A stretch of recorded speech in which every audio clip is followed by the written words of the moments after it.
E não deu para o Fluminense, eliminado do Mundial de Clubes, mas olha, caiu de pé, tá? De cabeça erguida, lutou, teve oportunidades, jogou de igual para igual contra o Chelsea, mas o João Pedro, ex-cria de Xerém, foi o algoz do Fluminense, contratação de última hora do Chelsea para o Mundial, 55 milhões de euros, e foi o cara da partida com 2 golaços, hein? Um em cada tempo, vitória do Chelsea por 2-0. Chelsea finalizou mais que o Fluminense, teve as chances mais claras, mas o Fluminense também teve oportunidade, tá? E olha, aquele pênalti polêmico não marcado, o VAR interviu e não marcou. Olha, se fosse aqui no Brasil seria muito pênalti, tá? Para ser bem sincero, mas a arbitragem olhou o fato do braço do Chalobah recuado próximo ao corpo e o toque na mão não condiz como uma interceptação ali da bola, né? Mudando a trajetória da bola, então acabou não marcando o pênalti.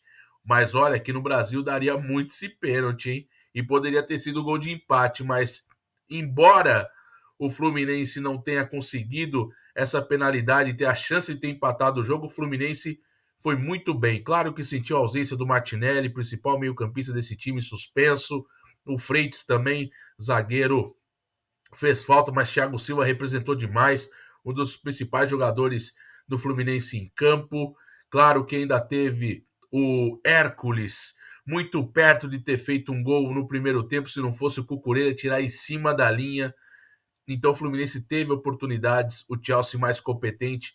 E o João Pedro, cara, olha, essa contratação do Chelsea pode ser a resolução dos problemas dos Blues para a próxima temporada e cria uma perspectiva muito interessante para o Chelsea na disputa da nova temporada europeia com Premier League, Copa da Inglaterra, Copa da Liga, Champions League. O João Pedro chegou, já entrou muito bem contra o Palmeiras e foi titular hoje por conta da suspensão do Dilep e representou demais. Jogou muito bem, jogou um baita futebol. O Chelsea sem o Cole também, zagueiro principal ali do Chelsea, suspenso. Lembrando que não contou com o Fofana lesionado, algumas peças fora, mas o Chelsea está na final.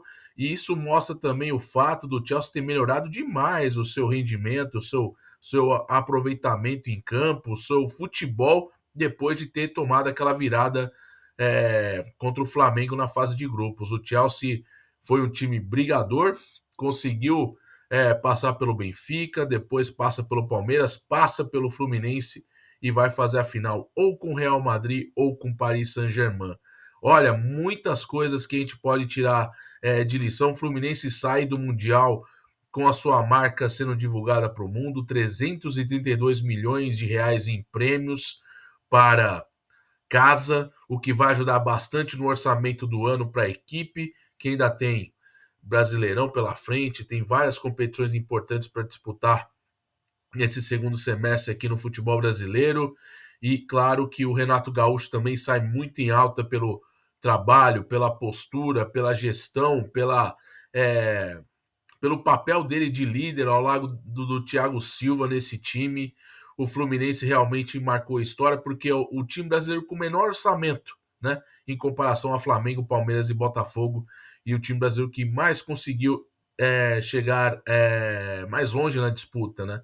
Isso é muito importante. As vitórias contra a Inter de Milão, contra o próprio Al Hilal, né? Time também muito forte, né? Jogou bem também na primeira fase, o empate sem gols contra o Borussia Dortmund, que poderia ter saído com uma vitória, depois uma partida ali oscilante com o Urawa, depois contra o Sundowns também muito abaixo, mas conseguiu reagir e fazer um ótimo papel, uma campanha memorável do Fluminense, semifinalista do Mundial de Clubes. E claro, o Mundial de Clubes veio para ficar, galera. É um torneio que realmente encantou todos nós.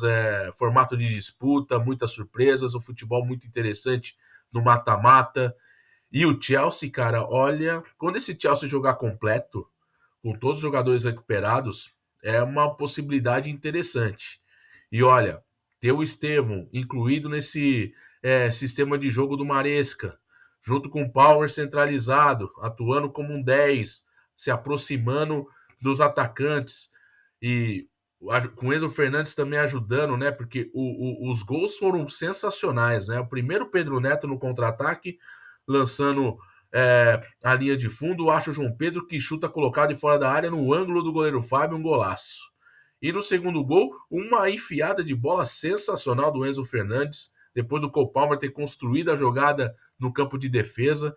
Enzo Fernandes lança o João Pedro, que faz um golaço, chutaço, tirombaço, batendo na trave e entrando.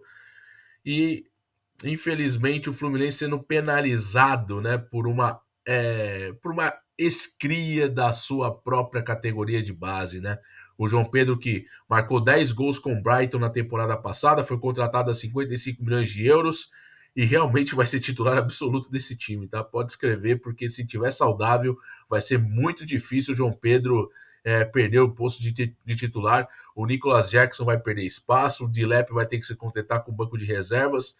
E vai ser isso, vai jogar ali o Pedro Neto do lado esquerdo, talvez o Estevão na direita, pode oscilar com o Maduê, que pode ter também o Ikuku, que também fez uma partida tática muito interessante do lado dos Blues, e, e muito bacana de ver o Chelsea crescendo no momento certo e vai para uma final de Mundial de Clubes, para um projeto que é muito importante, né? A final para o Mundial de Clubes, para esse projeto Chelsea, é muito importante porque o projeto do Todd Boehly nunca foi ainda de grandes resultados, né? Ganhou agora, né, a Conference League na temporada recém-completada, vai para uma final de Mundial de Clubes, podendo ter essa possibilidade de ser campeão do mundo e com um time que, olha, tá bem encaixadinho. Vamos acompanhar aí com a recuperação de outras peças importantes, né? Do próprio Reece James, como disse, né? Do Fofana, que é um zagueiro muito importante, né? O Cole também, que é um jogador que não jogou na partida desta terça-feira por estar suspenso, mas é um zagueiro indiscutível ali, titular absoluto do setor. E meio de campo com o Caicedo, com o Enzo, realmente um time para a gente ficar de olho. Foi a contratação que o Chelsea trouxe, né, durante o Mundial e acabou virando praticamente um super trunfo ali para o Chelsea ajustar justamente o setor que, podemos dizer, um dos mais frágeis do time, né? Além da defesa por conta dos desfalques, né? Mas muito legal de ver, né? A liderança do Cucurella também, muito importante. Também se aventurando ao ataque, sendo importante na defesa também. E, cara, o Fluminense é um absurdo. É uma campanha muito incrível, muito histórica. Todo mundo vale ser mencionado. Destaco o Thiago Silva, Martinelli, o próprio Freitas, o próprio Inácio também muito bem, o Hércules por ser o talismã e principalmente, claro, o John Arias, que tem que estar no time principal, né? Ele tem que ser a peça principal do time do Mundial de Clubes, porque o que o John Arias fez nesse Mundial foi realmente uma coisa fantástica. E olha, o Fluminense vai ter que observar aí, cara, vários jogadores aí se dando bem no Mundial, os europeus vão ficar de olho bem ligado aí nessas peças importantes que o Fluminense tem. Agora é virar a chave para a disputa do Brasileirão, Copa do Brasil, e os torneios continentais pela frente, o Flusão, e o Chelsea vai agora para essa grande final em Nova York no domingo, jogo importantíssimo, hein? Para o Chelsea, para esse projeto Chelsea do Todd Boehly ganhar essa Copa Mundial de Clubes vai ser realmente um grande impulso para a disputa da nova temporada. Beleza, pessoal? Volto em breve aqui com mais conteúdo no canal, então deixe seu like, se inscreva no canal. Não deu para o Fluminense, mas o Chelsea muito, mas muito competente, chegando à final do Mundial de Clubes da FIFA. Quem será que pega? Real Madrid ou PSG? Vamos acompanhar nesta quarta-feira, beleza? Volto em breve com mais conteúdo aqui no canal. Fique ligado, tamo junto e ó, até o próximo vídeo.